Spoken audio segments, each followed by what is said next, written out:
Hello friends, study achievers में आप सभी का स्वागत है। और एसबीआई का इंटरव्यू कॉल लेटर आउट हो चुका है। आप लोग एसबीआई का ऑफिशियल वेबसाइट पर जाके अपना कॉल लेटर डाउनलोड कर सकते हैं।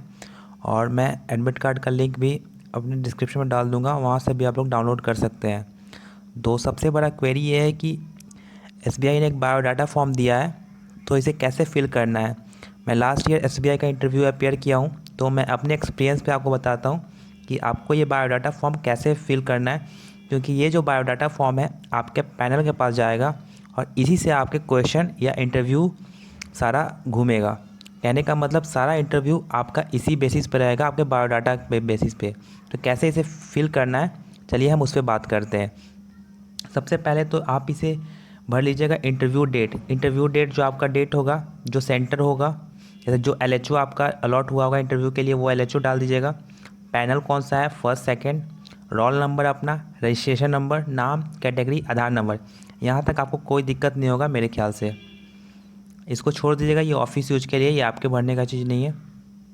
अब बात करते हैं यहाँ पे सेंटर ऑफ इंटरव्यू। जैसे आपका पटना एलएचओ है तो पटना डालिएगा, लखनऊ एलएचओ है तो लखनऊ डालिएगा आज।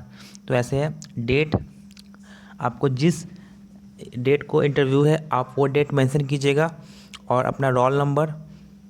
यहाँ पे आपको सबसे याद रखिएगा, जिस लैंग्वेज में आपको इंटरव्यू देना है वो लैंग्वेज चूज करिएगा। क्योंकि जो पैनल होंगे आपके यही टिक देख के आपसे क्वेश्चन, पहला जो क्वेश्चन होगा वो इसी बेस से पूछेंगे कि आपने कौन सा लैंग्वेज सेलेक्ट किया है। वो ये नहीं पूछेंगे आपसे कि आप हिंदी में देना चाहते हैं या इंग्लिश में। वो सिर्फ आपके जो बायोडाटा फॉर्म है उस बेसिस पे ही आपसे क्वेश्चन अराइज करेंगे। फिर आपका नेम इन फुल, मतलब जो आपका नाम 10th सर्टिफिकेट पे है वो वैसे लिख दीजिएगा। आपका स्टेटस क्या है, मैरिटल स्टेटस, मैरिड या अनमैरिड। सेकंड में डेट ऑफ बर्थ, आपका date of birth, place of birth, जिस प्लेस में आपका बर्थ हुआ है उस ज़िले का नाम और उस स्टेट का नाम, और डिस्ट्रिक्ट जहाँ से आप बिलोंग करते हैं। नेशनलिटी यहाँ पे इंडियन डाल दीजिएगा। रिलीजन, आप जिस रिलीजन से बिलोंग करते हैं वो डाल दीजिएगा।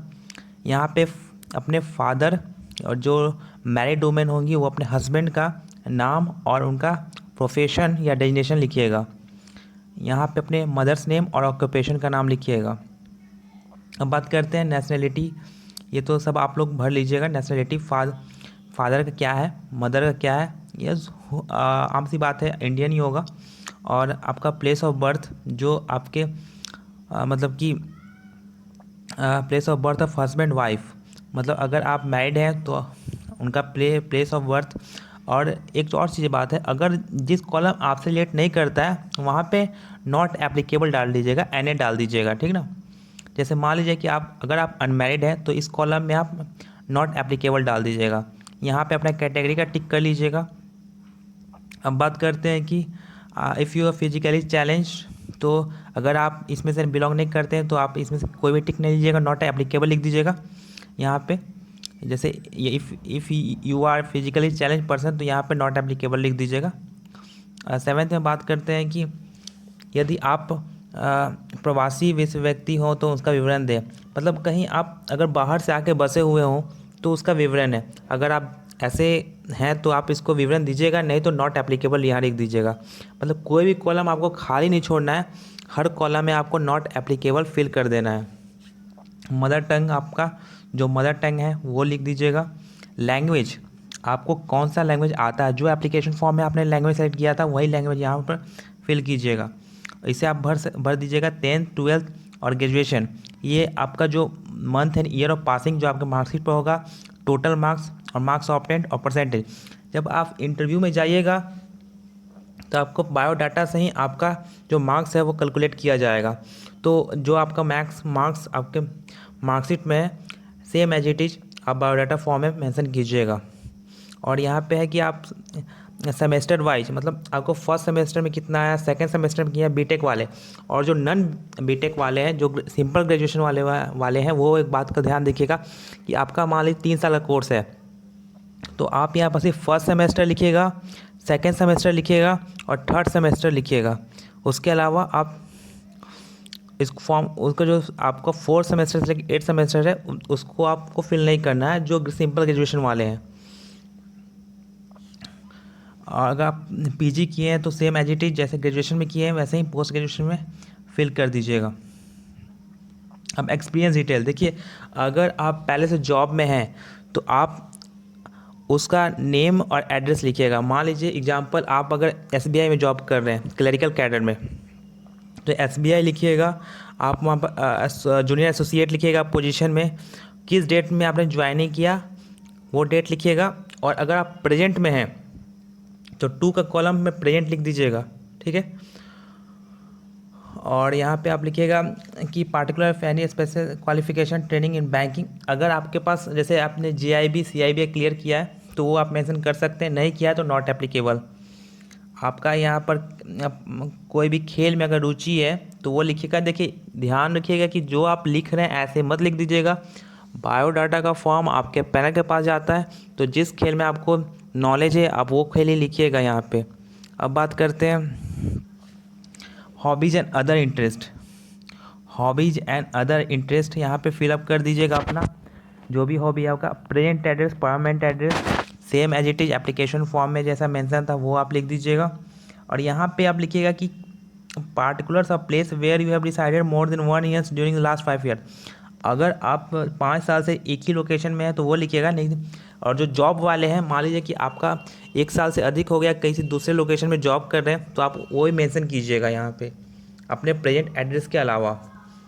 उसके बाद बात करते हैं कि अगर आपके पास आपके अगेंस्ट कोई केस है तो आप उसका विवरण दीजिएगा, नहीं है तो नॉट एप्लीकेबल लिख दीजिएगा।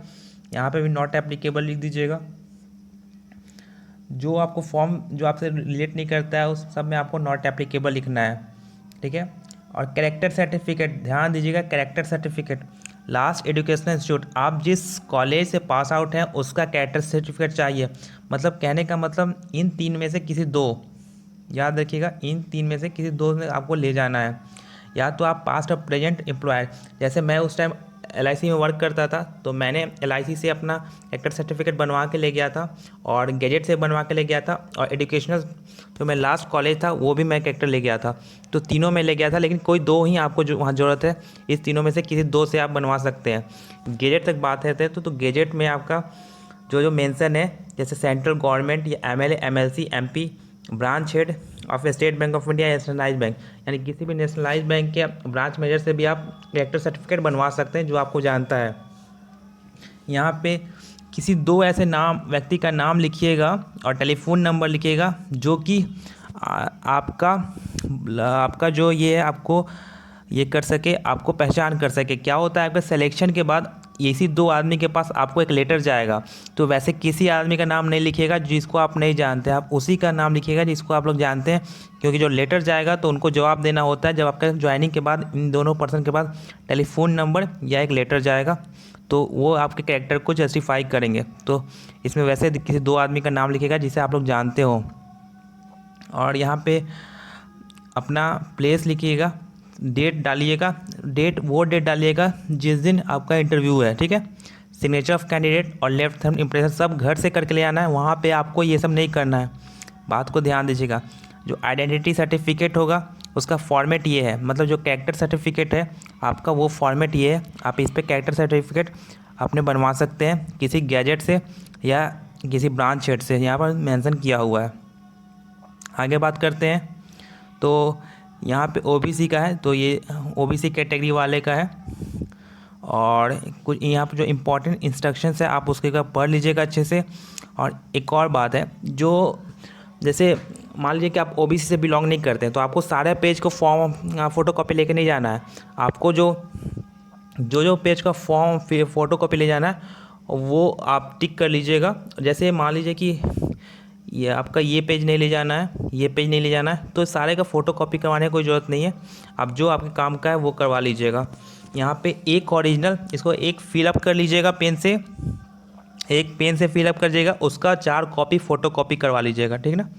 एक पेन से फिलअप कर लीजिएगा, उसका 4 फ़ोटोकॉपी करवा लीजिएगा। कॉल लेटर ऑफ इंटरव्यू, ये इंटरव्यू का कॉल लेटर लीजिएगा। आइडेंटिटी सर्टिफिकेट 2 बनवा लीजिएगा। प्रूफ ऑफ एज में आपका 10th का सर्टिफिकेट हो जाएगा। और हर सेमेस्टर का आपको मार्कशीट ले जाना है, याद रखिए हर सेमेस्टर का मार्कशीट ले जाना है। और साथ साथ ओरिजिनल डिग्री भी ले जाना है आपका। यहाँ पे देखिए 2 या 3 कैरेक्टर सर्टिफिकेट आप ले जाइएगा, 2 ऐसे जोड़ी एटलीस्ट कम से कम 2 ले जाइएगा। अगर आप जॉब करते हैं तो एनओसी मस्ट है। अगर एनओसी नहीं ले जाइएगा तो आपको अलाउ इंटरव्यू नहीं किया जाएगा, तो एनओसी मस्ट है, आप एनओसी ले जाइएगा। और यहाँ पे जहाँ तक बात करते हैं तो जो आपका ईडब्ल्यू सर्टिफिकेट होगा तो टिक कर लीजिएगा, यहाँ पर साइन कर लीजिएगा, यहाँ पर डेट मेंशन कर दीजिएगा। तो इसके अलावा भी अगर आपके मन में कोई भी क्वेरी होगा तो कमेंट बॉक्स में मुझसे पूछ सकते हैं। मैं लास्ट ईयर एसबीआई का इंटरव्यू अपीयर हुआ हूँ, तो कोई भी क्वेरी होगा आपका तो मैं उसका जवाब दूंगा। और मैं अपने टेलीग्राम ग्रुप का लिंक भी डाल दूंगा, वहाँ से भी आप लोग मुझसे जुड़ सकते हो। Thank you.